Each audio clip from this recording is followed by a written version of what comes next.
Bonjour, bienvenue à tous, bienvenue dans Smart Bourse. On est ravis de vous retrouver dans un tout nouveau décor pour cette nouvelle édition de Smart Bourse, alors que le club de la capitale ne finit plus de fêter sa première étoile, ça c'est du foot, que la petite balle jaune passionne les pensionnaires d'Auteuil. Eh bien, à Roland-Garros, ensemble, nous allons pencher sur ce qui se passe du côté de la pleine finance au sommaire de cette édition. Connaissez-vous le TACO Trade? Eh bien, les médias américains, en tout cas, se sont entichés d'un nouvel acronyme, TACO, pour Trump Always Chicken Out, ce qui voudrait dire Trump se dégonfle toujours. Quelles sont les conséquences? Est-ce que ça pourrait faire bouger les marchés? On va voir ça dans un instant avec nos experts. On leur demandera également quel est le bilan après 2 mois après le Liberation Day, donc l'entrée en vigueur des tarifs qui finalement n'ont pas été aussi importants que prévu. Et puis on regardera également ce qui se passe du côté de la dette hors de contrôle aux États-Unis. Dans ce contexte, quelle allocation? On verra ça dans un instant. Et enfin, pour la dernière partie de cette émission, le quart d'heure américain, notre envoyé spécial Pierre Duvega nous dira si les pessimistes se trompaient, quels sont les arguments des optimistes à Wall Street qui pensent que l'économie américaine va résister à la guerre commerciale. Ça sera tout à l'heure dans le quart d'heure américain. Mais tout de suite, on s'intéresse aux infos essentielles. Qu'est-ce qui se passe sur la Bourse de Paris? C'est tout de suite avec Pauline.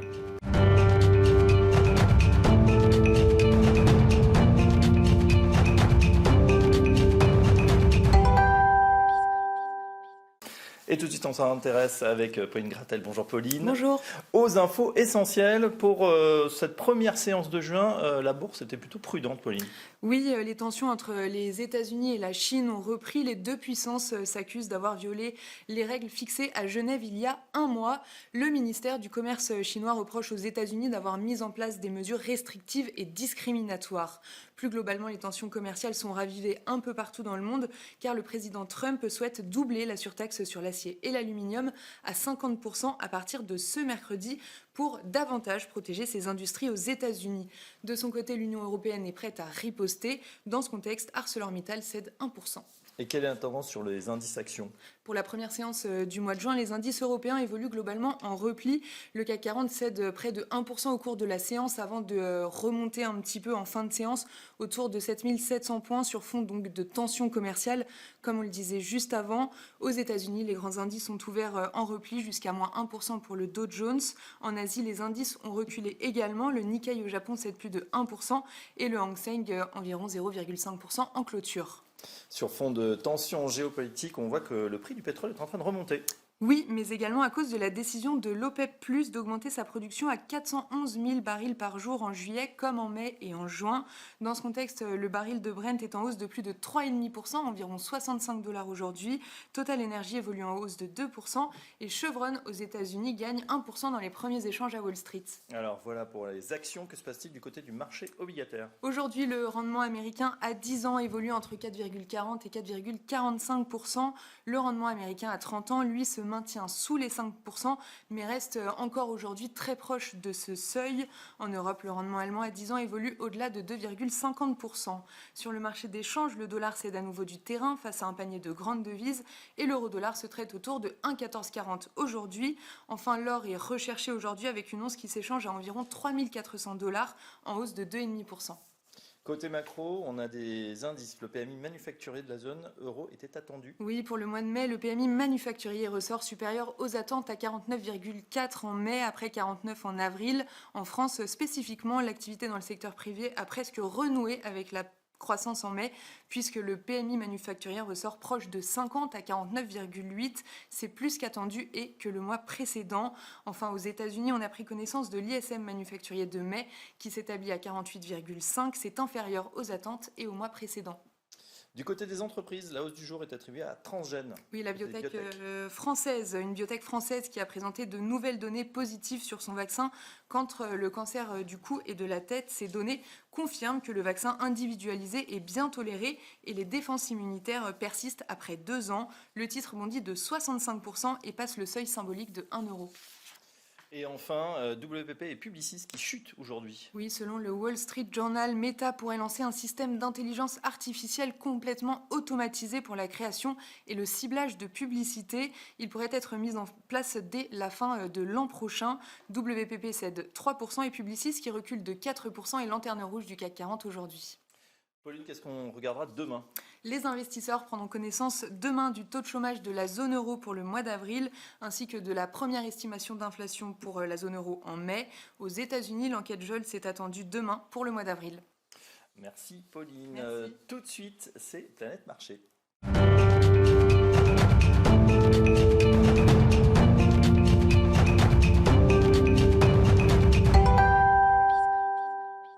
Le studio a été légèrement modifié, mais voilà, l'esprit reste le même et la passion également. Toujours en plateau, 3 experts pour décrypter ce qui se passe sur les marchés. Je suis ravi d'accueillir Andrew Etherington. Bonjour Andrew. Bonjour. Vous êtes responsable de la gestion diversifiée d'AXA IM. Bienvenue à vous. À vos côtés, Vincent Chéniaud. Bonjour Vincent. Bonsoir à tous. Directeur de la recherche chez Generali Invest, spécialiste de macroéconomie, les global markets, voilà, avec des vues notamment, on va le voir peut-être sur le dollar et sur ce qui se passe. Et enfin, François Chollet, bonjour François. Bonjour. Président de Montségur Finance.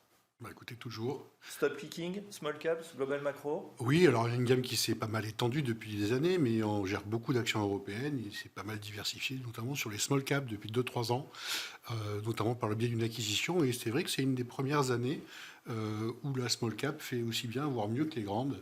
Donc c'est un sujet qui m'intéresse et que je viens de défendre un peu. C'est le réveil enfin, après des années. Il était temps, la décote s'était créée, elle me paraissait importante. Et c'est vrai qu'on commence, tant aux États-Unis qu'en Europe, à retrouver un intérêt des investisseurs pour ces valeurs de capitalisation inférieure à 1 milliard d'euros et qui ont été totalement délaissées pendant plusieurs années. Allez, la remontada peut-être enfin des small caps.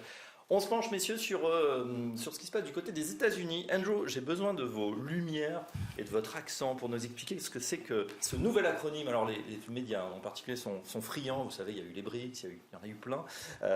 TACO, ça veut dire Trump Always Chickens Out. Comment ça se traduirait en bon français? Chicken out, dégonflé. Se dégonfle. Se dégonfle, Qu'est-ce oui. que ça veut dire? Alors, Trump se dégonfle. C'est donc cet acronyme qui a été inventé par un éditorialiste du Financial Times il y a quelques jours, Robert Armstrong, et apparemment, c'est pas du tout du goût du président des États-Unis. Hein. C'est exact. Je crois qu'il est pas du tout content d'être vu sous cette lumière-là. Le risque aujourd'hui, c'est que, comme on voit qu'il a une certaine personnalité, que ça peut l'énerver dans ce comportement qui est, pour nous, de côté des marchés, des investisseurs, à juger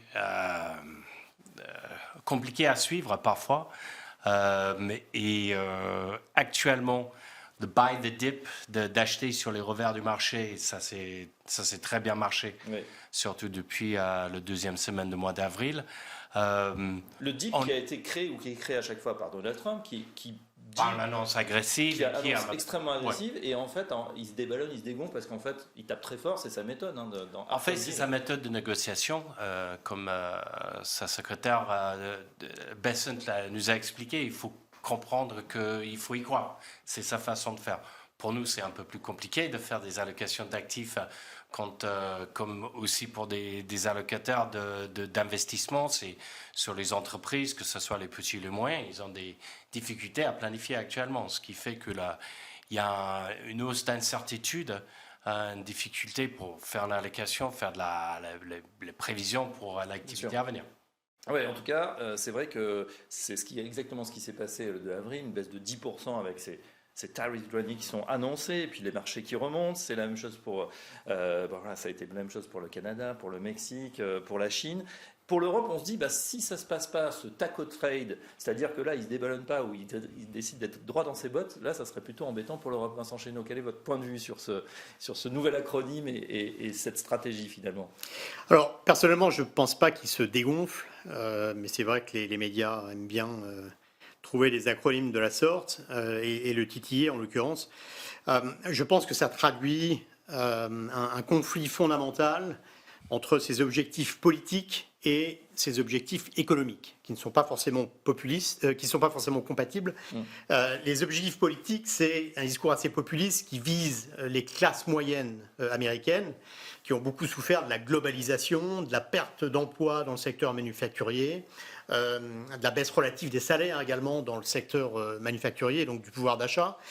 Et de l'autre côté, et donc, il se doit de délivrer et de notamment faire des annonces assez spectaculaires sur les tarifs douaniers. Et de l'autre côté, il y a la réalité économique, c'est-à-dire que ces tarifs douaniers sont potentiellement stagflationnistes, c'est-à-dire qu'ils ne sont pas bons pour la croissance et ils risquent de faire monter l'inflation, ce qui ne va pas être populaire du tout. Donc il y a une sorte de conflit qu'il essaie de manager entre des annonces spectaculaires et puis ensuite des reculs, et on va trouver une espèce de voie moyenne. La réalité, c'est que au début d'année, on avait des droits de douane en moyenne de l'ordre de 2,5% aux États-Unis. Oui. On va probablement terminer autour de entre 10 et 15%. Donc c'est quand même une hausse assez considérable des droits de douane. Mais en effet, on n'est pas sur les niveaux délirants qui avaient été annoncés le 2 avril lors de Liberation Day. Ouais, ça veut dire que c'est absorbable. On a eu cette stratégie un peu de choc de taper très fort, de dire ça va être 50%, 100%, des chiffres astronomiques et là qui paralyseraient tout le commerce mondial. Et finalement, revenir quelques semaines, quelques jours parfois plus tard à des choses plus modérées. Plus acceptable, et effectivement, il se doit d'un côté de délivrer sur ses promesses et de s'attaquer aux dégâts collatéraux causés par la globalisation, mais de l'autre, il doit éviter ce choc stagflationniste qui serait probablement désastreux avant les élections de mi-mandat, on le rappelle, novembre 2026. Il pourrait perdre à la fois la majorité à la Chambre et au Sénat. Et pour ces 2 dernières années, ce serait assez désastreux. Donc, il doit manager cette tension et on va avoir une hausse des taux de douane, des droits de douane, mais pas aussi folle que celle qu'on avait. Pas aussi folle que dans le grand tableau qu'il avait montré, là, Voilà, avec le son gros stylo.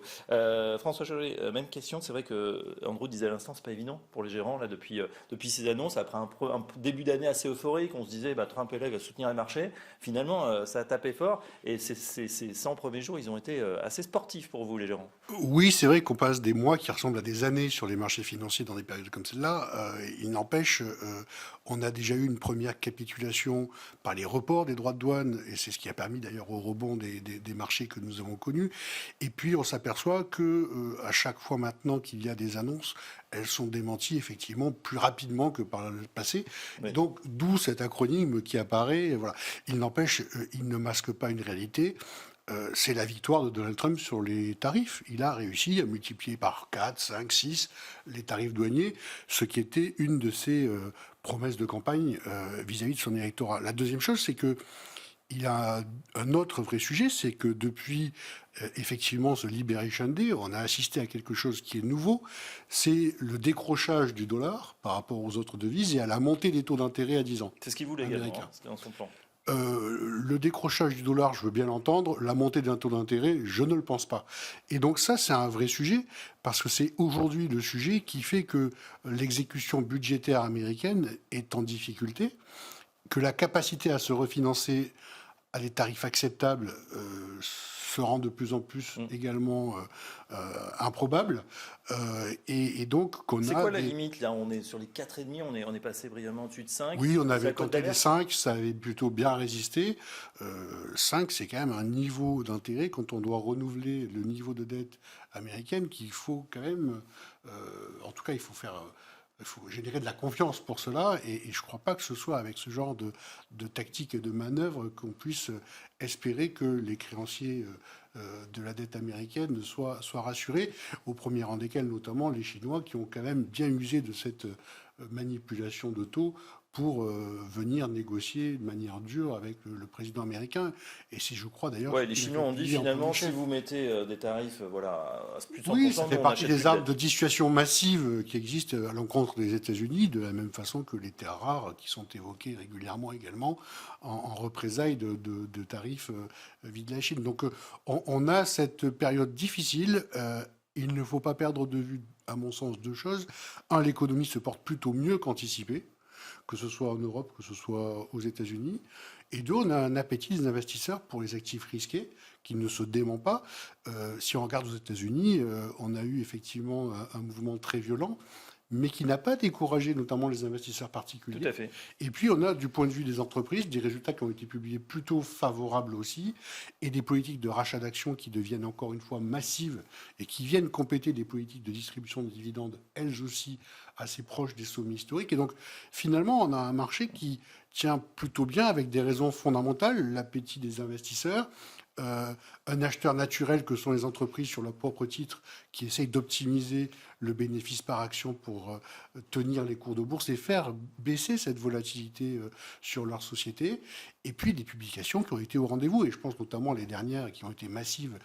Je pense à Nvidia, qui était très attendue parce qu'elle témoigne de l'ensemble du secteur qui porte c'est aujourd'hui. C'était extrêmement solide, encore plus de 70% de croissance. C'est quand même des chiffres. C'est qui font spectaculaire. rêver. Et d'ailleurs, vous le disiez, hein, les investisseurs particuliers s'y sont pas trompés et justement, ils ont acheté le creux. Ils se sont rués sur l'action Nvidia au moment où vraiment elle a plongé et bien leur en a pris. Ils y ont finalement plus cru, les investisseurs particuliers, que peut-être les gérants qui sont astreints peut-être à d'autres contraintes. Ça fait un moment que je trouve que si on regarde le particulier et les mouvements de leur bilan, ça a été plus favorable parce que c'était fait côté institutionnel dans une partie. Mais ils n'ont peut-être pas le même horizon d'investissement que nous.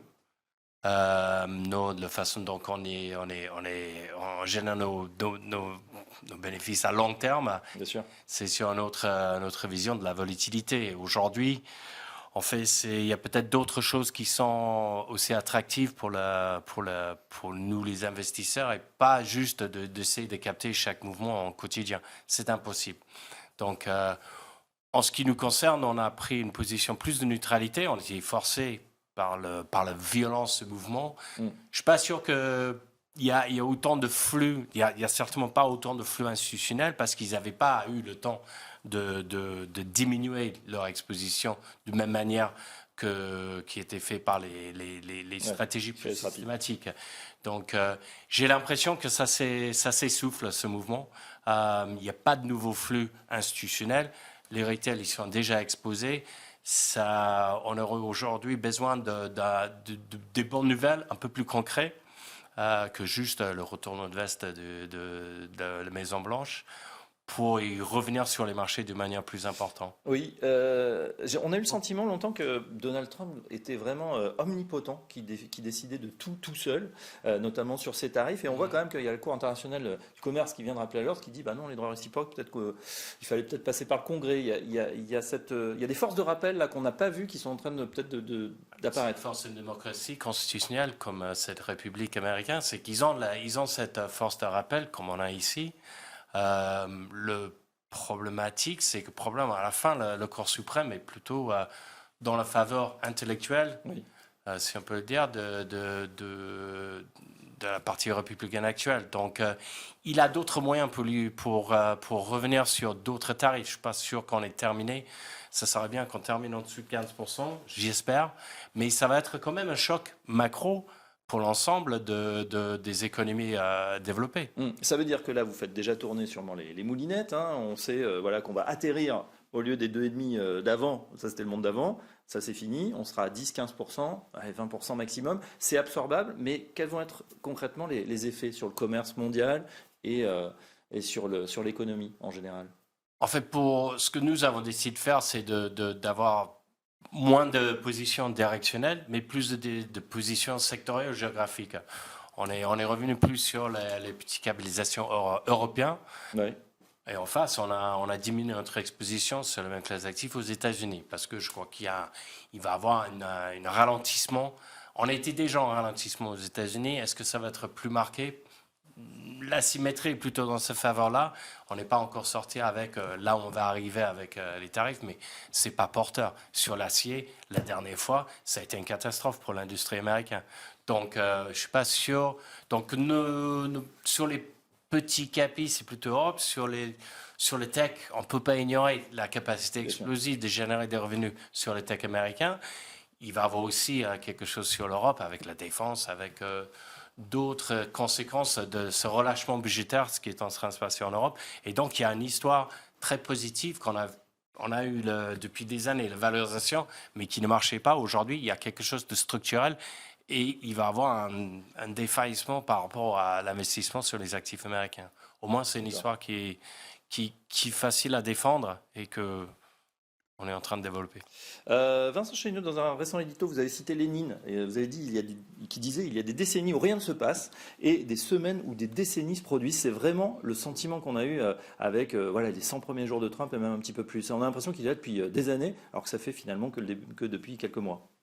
Oui, je pense que c'est un choc historique dans la mesure où il Il semble estimer que l'hégémonie américaine, aussi bien financière avec le dollar que militaire, a un coût trop élevé pour les États-Unis, et donc il remet en cause l'État existant. Ce qui est vraiment très contestable, parce que on estime qu'au contraire, les États-Unis ont très largement bénéficié de cette puissance, de cette hégémonie, aussi bien militaire que financière. Ça leur permet notamment de financer leur déficit plutôt à des bons niveaux et assez facilement. Puis cette puissance militaire leur permet de dicter les affaires du monde. Donc c'est vraiment très, très contestable, mais ça remet en question l'ordre établi et notamment la toute-puissance du dollar américain. Le dollar américain reste sur des niveaux très élevés. Alors c'est vrai qu'il a baissé ces derniers mois du fait de cette remise en cause de l'hégémonie américaine, mais il va probablement continuer à baisser. D'ailleurs, si on regarde ce qui s'est passé depuis Liberation Day, les actifs risqués et les actions notamment ont totalement récupéré les pertes initiales, voire davantage. Les treasuries, pas tout à fait, et le dollar, pas du tout. Et donc, c'est le grand perdant finalement, le dollar. Le dollar est le grand perdant de cette affaire, et encore une fois, il reste sur des niveaux assez élevés. Donc, je pense que le potentiel de baisse du dollar persiste. Sur les treasuries, ce qui inquiète beaucoup le marché, c'est d'abord cette remise en cause du statut du dollar, puisque les treasuries ont beaucoup bénéficié de cette force du dollar et de ce statut de réserve, de devise de réserve. Mais le marché s'inquiète également du déficit budgétaire américain. Et on est en train de discuter au Congrès le budget. Et ça inquiète également pas mal, donc ça pèse un petit peu sur les treasuries. Notamment, ce qu'on a eu la semaine dernière, et il faut vraiment s'interroger là-dessus, c'est la section 899 du programme de la loi de programmation budgétaire, qui stipule que les États-Unis pourraient imposer les investisseurs étrangers. Et donc là, on passerait non plus d'une guerre commerciale, mais à une guerre sur le capital. Quand on sait que... Qu'est-ce que ça veut dire pratiquement Pratiquement, ça veut dire que les États-Unis pourraient décider, par exemple, pour des pays qui ont une taxe digitale, que ça ne leur plaît pas, et que, en contrepartie, ils vont imposer les investisseurs qui ont investi aux États-Unis, soit investis en termes de portefeuille, soit en termes d'investissement direct. Ils pourraient imposer des taxes.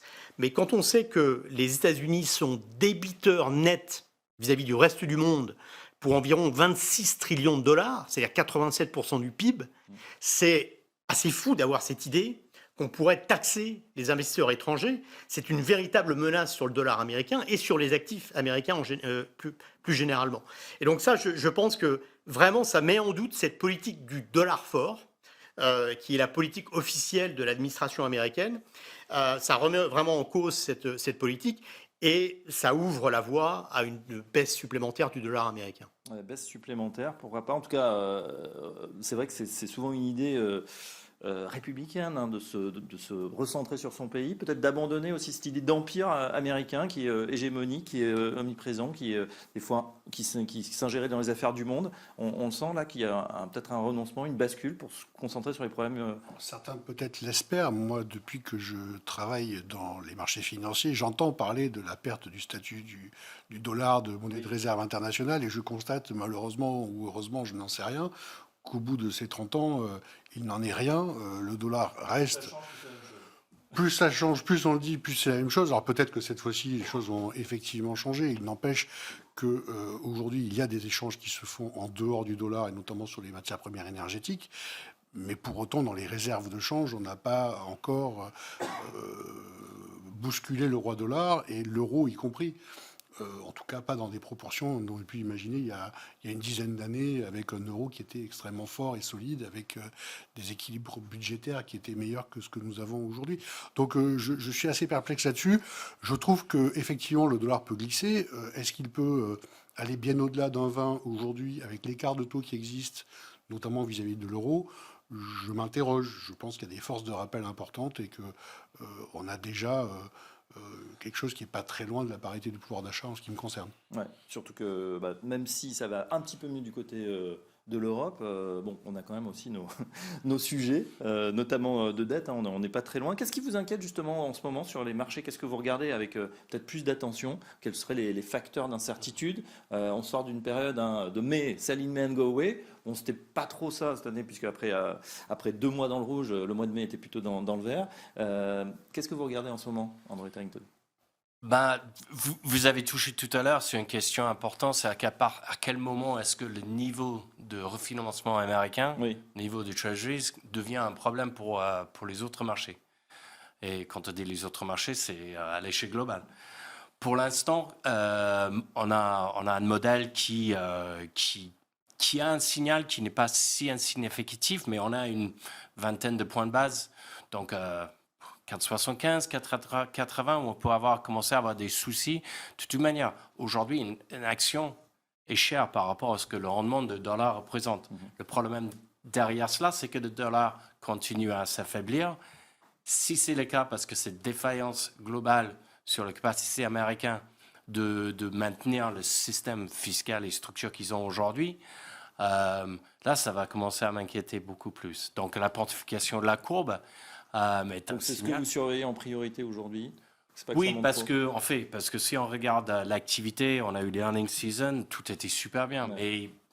Mais il avait été chargé un peu en amont d'une période où les tarifs remontaient. On a vu dans les chiffres aujourd'hui que les niveaux des impôts, des imports, oui, parce qu'on avait beaucoup massivement importé. Recul sur l'enquête, mais à 39 aujourd'hui, c'est très faible. Donc, si ça perdure, moi, je serais un petit peu plus inquiet parce qu'il faut quand même qu'ils génèrent les impôts par l'activité pour honorer leur dette. Tout à fait. Et je crois qu'ici, quelque chose que Monsieur le Président n'a jamais fait, c'est de respecter les obligations.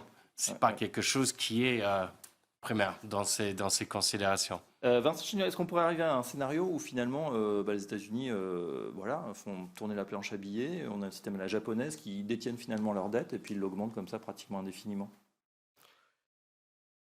À terme, on ne peut pas l'exclure. On n'en est quand même pas là, hein. Les Japonais ont une dette publique supérieure à 200% du PIB.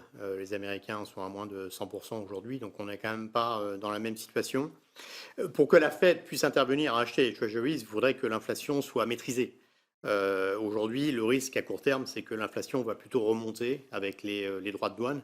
Donc je ne pense pas non qu'on puisse... Les chiffres étaient plutôt bons, hein, la semaine dernière. Sur l'inflation, on avait les chiffres pratiquement les plus bas depuis Oui, c'est vrai. plusieurs Pour années. le mois d'avril, les chiffres étaient plutôt assez rassurants. Mais enfin, on n'a pas encore vraiment vu les effets des droits de douane. Et donc, ça va quand même pousser l'inflation à la hausse à court terme.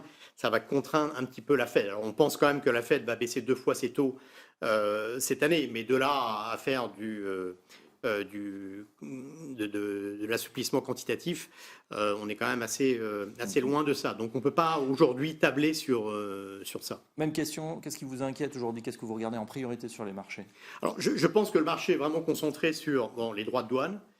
N'oublions pas qu'après Liberation Day, on a eu une pause donc, le 9 avril pour 3 mois. Ça nous emmène au 9 juillet. Qu'est-ce qui va se passer à l'issue de ces 3 mois? Où est-ce qu'on va atterrir exactement?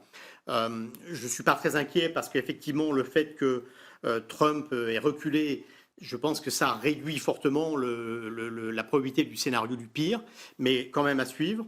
Suivre la discussion budgétaire américaine, ça c'est un vrai risque. Si le marché venait vraiment à s'inquiéter de cette loi budgétaire qui probablement va ancrer les déficits sur des niveaux élevés pour plusieurs années. On parle de déficit autour de 6,5-7%. Quand vous avez un taux de chômage aussi bas que ça, à 4,2%, c'est assez surprenant. Quel sera ce déficit le jour où on a un taux de chômage qui monte? Voilà, généralement on crée justement ce type de déficit quand on est dans une crise, qu'on veut relancer l'activité. Là, au contraire, et ça fait plusieurs années que ça dure maintenant. Voilà, donc ça c'est un point d'inquiétude. Et on pourrait avoir des mouvements non linéaires sur les marchés obligataires. Donc ça c'est vraiment un sujet d'inquiétude, il faut regarder ça de très près. Puis le troisième point, je pense, c'est le cycle. Puisqu'effectivement, l'économie, on a eu des craintes sur le marché que cette politique commerciale ne cause un ralentissement brutal. Ces dernières semaines, le marché a été assez rassuré. Et d'ailleurs, on a eu des surprises économiques plutôt positives. Mais inévitablement, ces tarifs douaniers vont quand même peser sur la croissance. Alors, on a beaucoup de bruit parce que le PIB du deuxième trimestre aux États-Unis sera bon.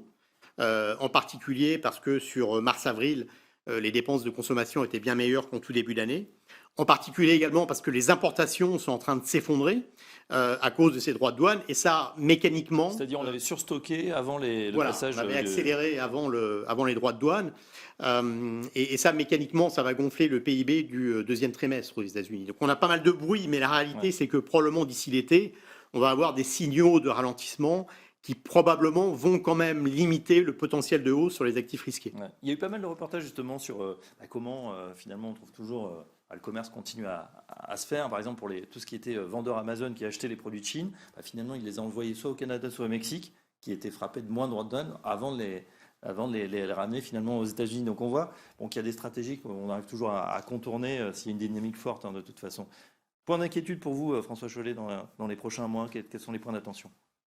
C'est difficile parce que c'est répondre déjà par quelque chose de négatif, un point d'inquiétude. Alors non, j'ai noté que vous étiez surveille. plutôt positif. Oui, moi j'ai le sentiment qu'on a peut-être pas forcément le pire devant nous. On a eu notamment, je vais prendre par exemple dans les gros poids de l'indice, on parlait d'NVIDIA, mais on a vu des rebonds assez massifs de titres comme Tesla. Pourtant, les chiffres n'étaient pas brillants et le titre s'est jugé plus de 60% de hausse. Si vous regardez des titres comme Apple, qui sont parmi les plus gros poids des indices américains, on est quand même encore à peu près à 20% des sommets. Donc on est encore dans une phase de consolidation qui ramène le prix à quasiment il y a 2 ans en arrière. Donc on a quand même des gros poids d'indices américains qui sont encore, pour moi, avec de la capacité à retrouver ou se rapprocher de leur sommet, dès lors qu'en tout cas ils arrivent à délivrer ce qu'ils ont annoncé dans leur plan de développement. Donc on peut avoir aussi des surprises en indice du fait de ces énormes poids qui, dans le passé, ont contribué pour l'essentiel de la performance des indices américains. Ouais. Et puis, côté européen, on n'a pas forcément des valorisations. Alors, après, il faut faire le tri par secteur, mais si je regarde les secteurs de l'énergie, on en parlait tout à l'heure, on n'a pas des multiples qui sont effrayants.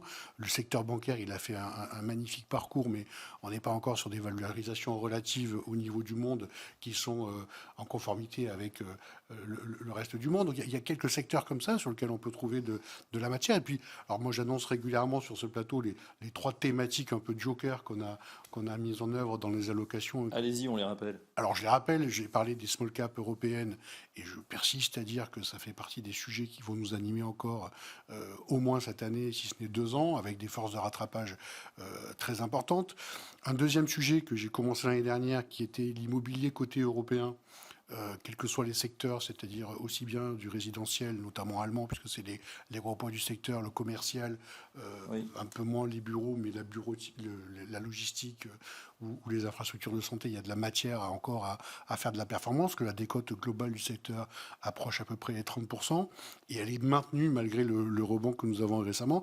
Et le dernier thème que j'aborde régulièrement, c'est la pondération que nous avons sur la Chine, qui a été un peu contradictoire quand on l'a saisi l'année dernière et qui nous a pourtant promis et porté de belles performances et qui permet de sortir un peu des principaux indices que nous suivons tous, qui sont ceux des pays développés. Donc small cap, IMO, les foncières, par exemple, oui, les foncières. Et la Chine. Pourquoi pas, voilà, sur cette allocation. Voilà. Qu'est-ce que, justement, si on passe à l'allocation là, pour cette dernière partie, qu'est-ce qu'on fait en ce moment? Alors en global macro, on insiste plutôt sur les actions, les actifs risqués. On regarde les obligations qui paraissent aussi, d'après ce que vous dites, quand même assez risqué aussi. Qu'est-ce qu'on fait du côté d'AXA IM, Andrew? Après, ce que j'ai cité tout à l'heure, c'est plutôt des paris de valeur relative, plutôt les petites capitalisations européennes par rapport aux États-Unis, plutôt les obligations européennes par rapport aux États-Unis. J'ai un grand faiblesse pour le Bund. Je crois que c'est pas cher par rapport à des incertitudes devant nous.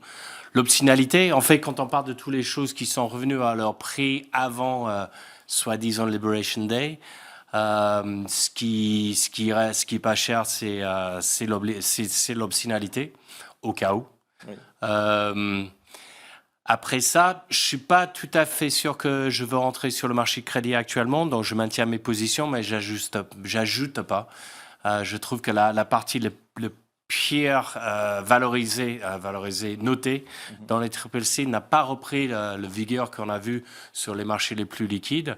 L'immobilier, c'est un bon sujet parce que je crois qu'il y a beaucoup de redressement dans les foncières qui fait qu'ils recommencent à faire ce qu'on attend de l'immobilier, c'est de cracher de la dividende. Ça, je crois que c'est une thématique un peu à l'ancien.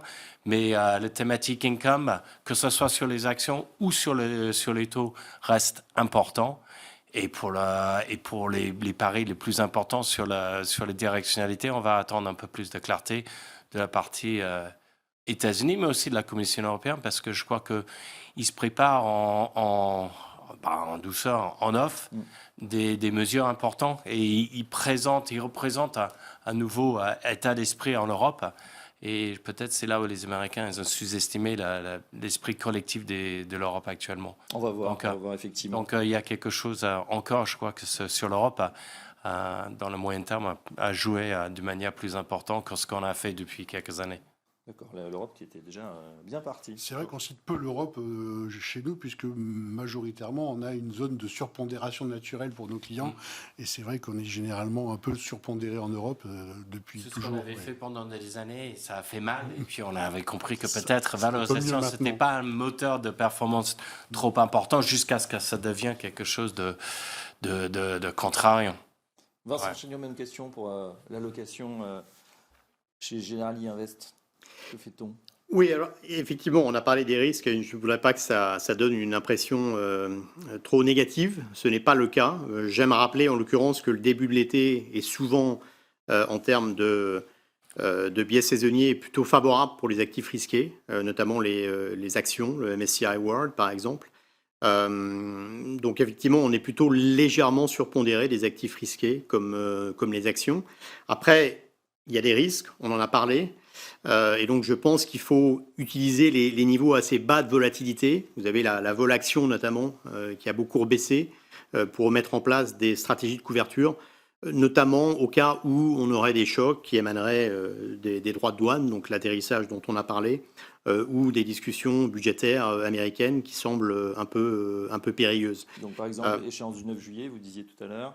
Oui, ou au-delà, sur l'été. Le mois d'août, en général, est assez chahuté. Donc, on peut mettre des couvertures d'ici la fin de l'été. Mais en exposition pure, on est plutôt favorable, légèrement favorable aux actifs risqués. Le crédit, de façon structurelle, et je l'ai répété ici souvent, le fait qu'on ait plus ou moins éliminé ou fortement réduit le risque du scénario du pire, puisque Trump a reculé, je pense que ça implique que le risque de récession dure est très faible. Et donc, le crédit, dans ce cadre-là, devrait continuer à bien résister. Il a surperformé les obligations gouvernementales et on pense que ça va continuer. Sur la duration, je partage l'idée. Je pense que les taux sont plutôt biaisés à la baisse, donc plutôt des positions longues en duration, avec quand même ce risque sur les questions budgétaires américaines. Donc ça, c'est une proposition qui est quand même beaucoup plus risquée sur les États-Unis. Mais sur l'Europe également, avec une croissance qui reste faible, une inflation qui normalise. On va voir cette semaine le chiffre d'inflation européen pour le mois de mai. La BCE qui va continuer à baisser ses taux. Je pense que le biais est plutôt à la baisse pour les taux longs européens, en effet. Et puis, dernière chose, j'ai parlé de baisse structurelle du dollar américain. C'est en général assez favorable aux pays émergents, aux marchés émergents. Je rejoins l'idée sur les actions chinoises, la tech chinoise en particulier. On a des devises émergentes qui, si on inclut le carry, le portage, ont très bien performé cette année, en hausse de l'ordre de 10% contre le dollar américain.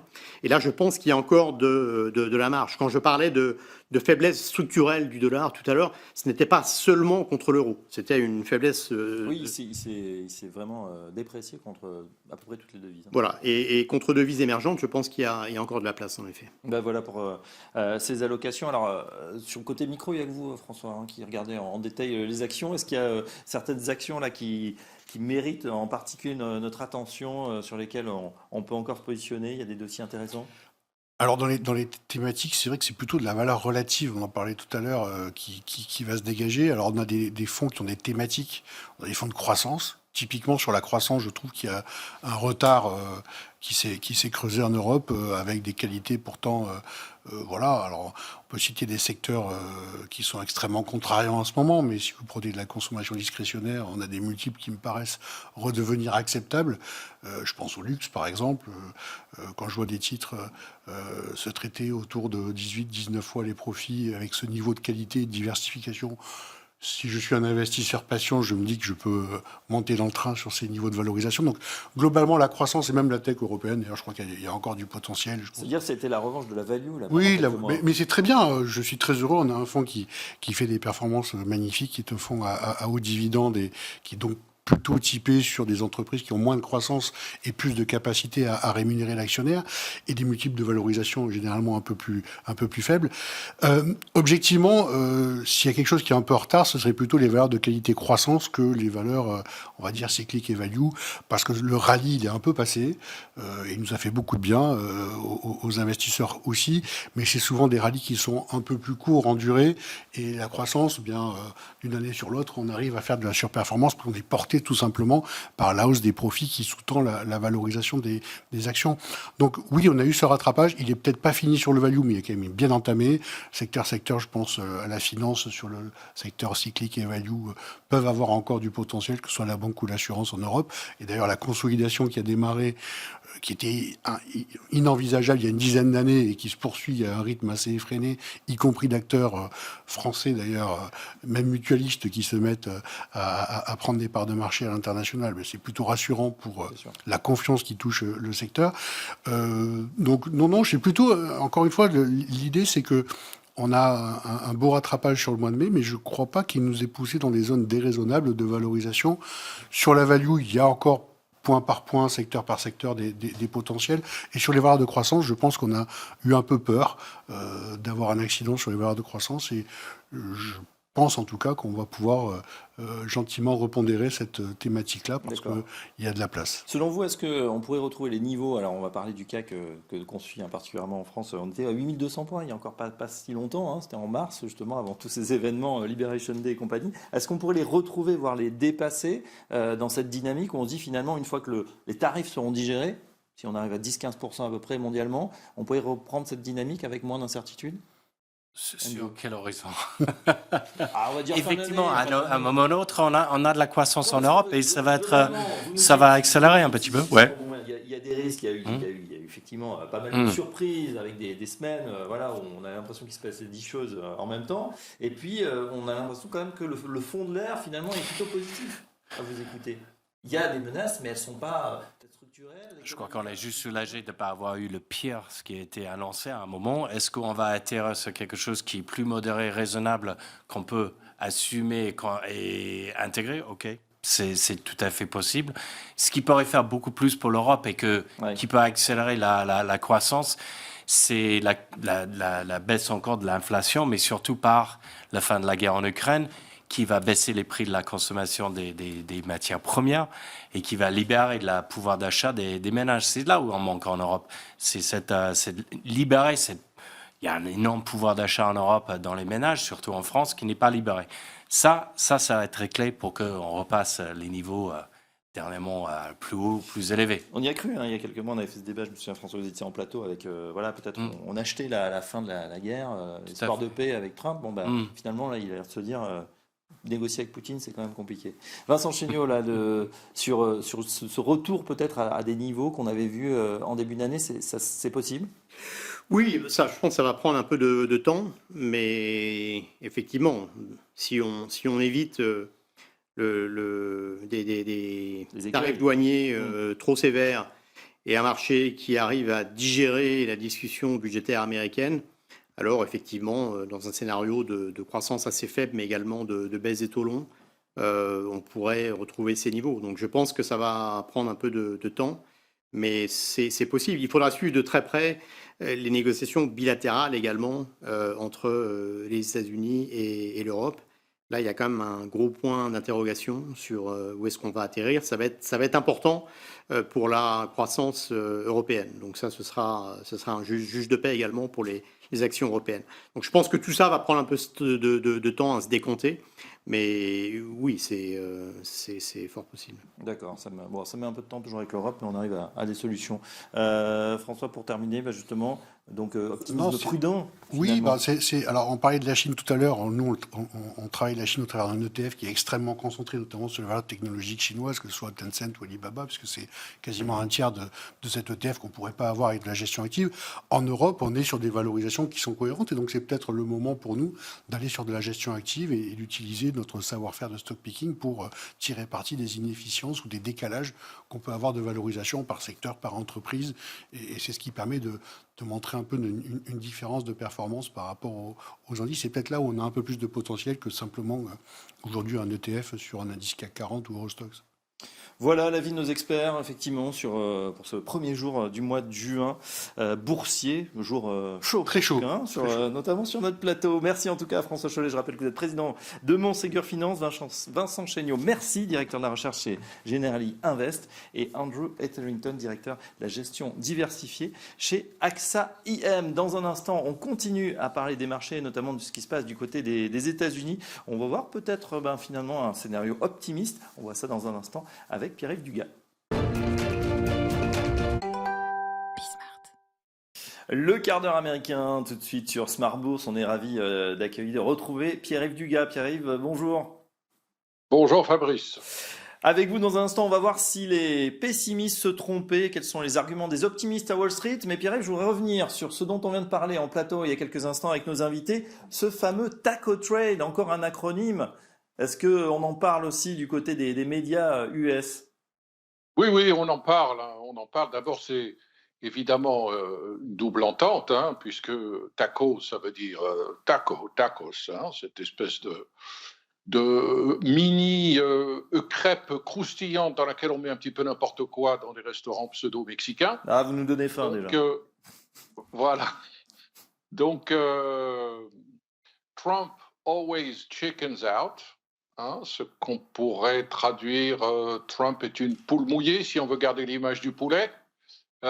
L'idée étant bien entendu qu'il y a probablement de l'argent à perdre si l'on vend dès que Donald Trump annonce d'énormes droits de douane, parce que 48 heures plus tard, il va les retirer et le marché va rebondir. Ça va marcher tant que ça va marcher.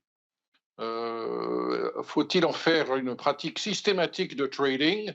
Je pense que c'est dangereux, surtout depuis ce que l'on observe depuis 24 heures avec ce rebond de la dispute entre Washington et Pékin, ces accusations américaines selon lesquelles l'accord du 11 mai serait violé par les Chinois, la réponse assez forte des autorités pékinoises, et cette soi-disant conversation téléphonique qui devait avoir lieu entre le président Trump et le président Xi, dont on ne connaît toujours pas la date et dont on se demande si elle aura vraiment lieu. Nous n'oublions pas, dans le passé, très souvent, Donald Trump a annoncé qu'il était sur le point de s'entretenir directement avec son ami, le président Xi, et les choses ne se sont pas matérialisées. Ça, c'est pour Taco.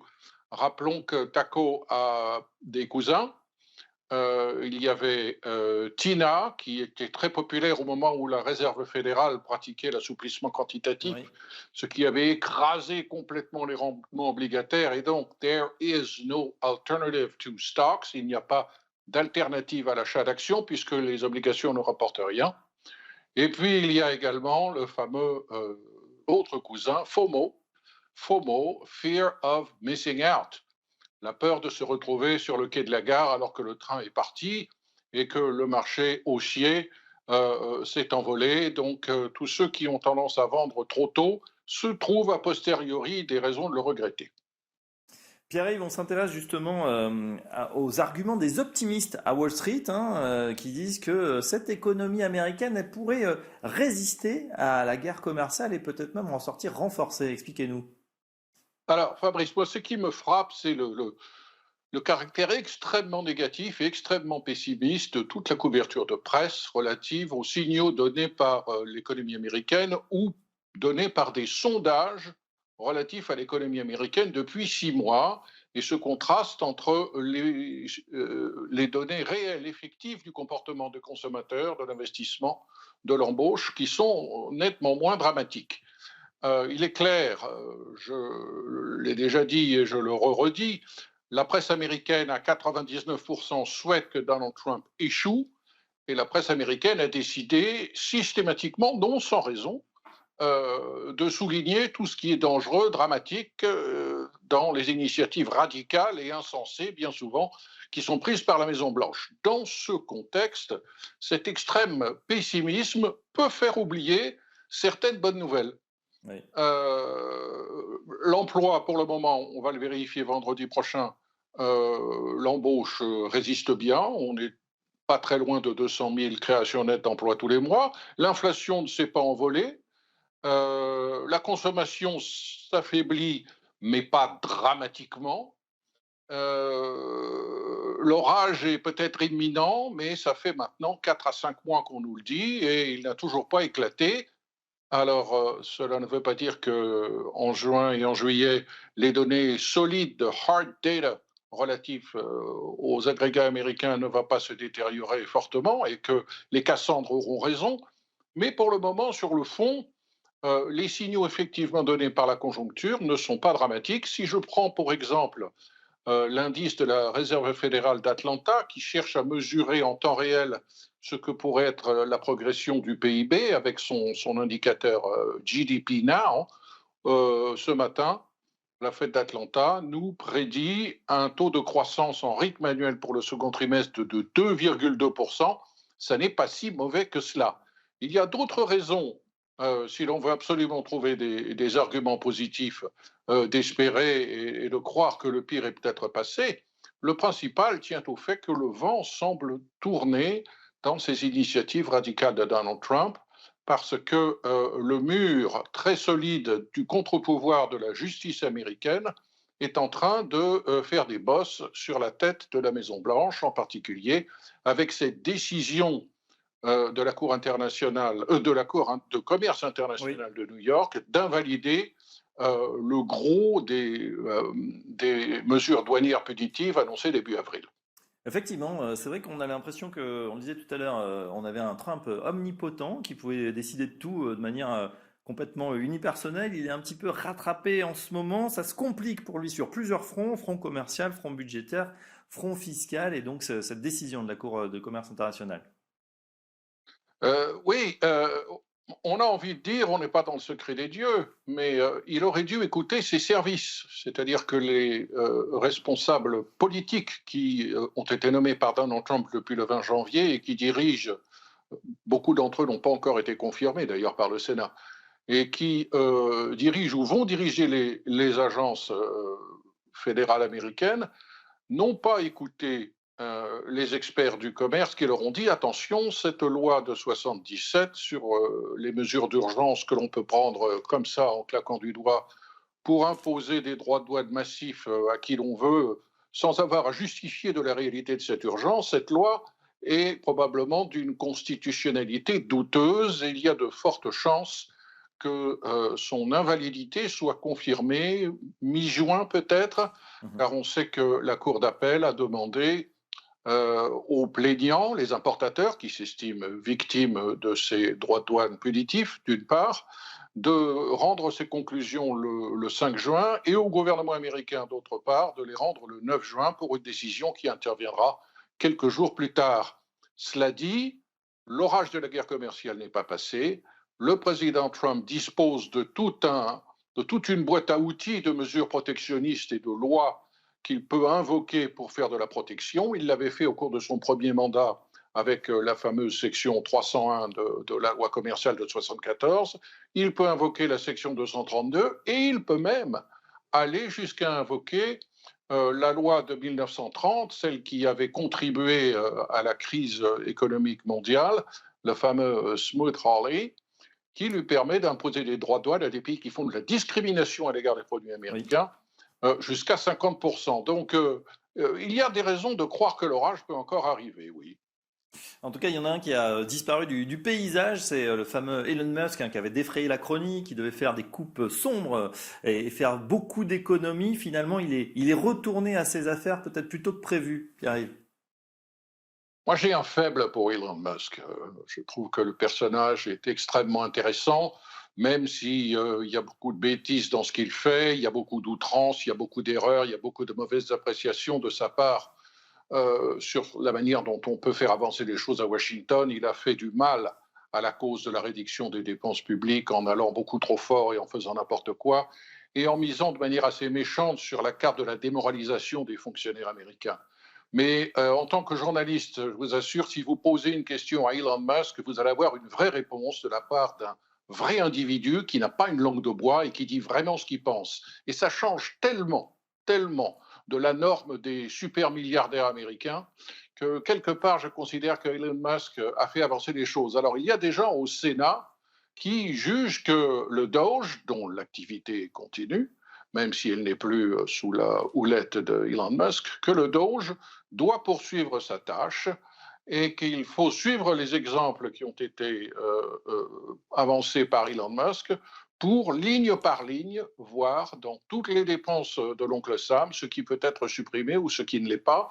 C'est un des arguments de Ron Johnson, le sénateur du Wisconsin, qui fait partie de ces 3 ou 4 sénateurs qui sont très réticents à l'idée d'adopter cet énorme paquet fiscal qui a été adopté par la Chambre des représentants et qui reprend l'essentiel des généreuses promesses du président Trump. Ouais, en tout cas, un président Trump, on le voit, qui a peut-être rattrapé en ce moment, voilà, heureusement, c'est une grande démocratie, par des forces de rappel, on l'a peut-être oublié, mais voilà, les institutions sont là pour encadrer quand même la fonction présidentielle et les fameux bills qui ont été passés peut-être trop rapidement. Ben oui, il y a des contre-pouvoirs.